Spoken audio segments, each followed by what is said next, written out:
هو فعلا ممكن تصدق ان حد يموت ويرجع يعيش تاني؟ تعال احكي لكم حكاية غريبة جدا.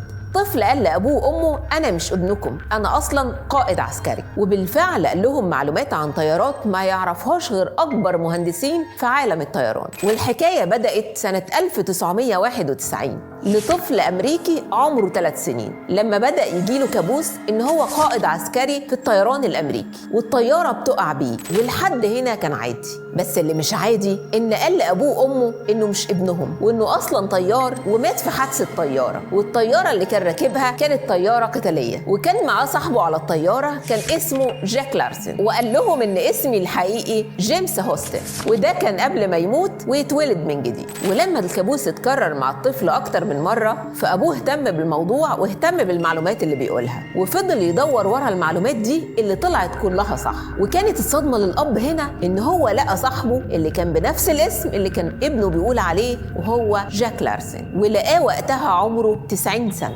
والغريب بقى هنا إن جاك لارسن قال أنا فعلا صاحبي جيمس اتوفى سنة 1945 في حادثة. وكانت الصدمة والحيرة هنا للأهل إن هما مش عارفين هل ده ابنهم الطفل اللي عنده 3 سنين ولا الطيار اللي فعلا مات واتولد من جديد. انت تصدق ان ممكن في حد يموت ويرجع يتولد من جديد؟ لو عندك حكاية تأكد حكايتنا النهاردة اكتبها لنا في التعليقات، وما تنساش طلع السر من البير واعمل شير كتير.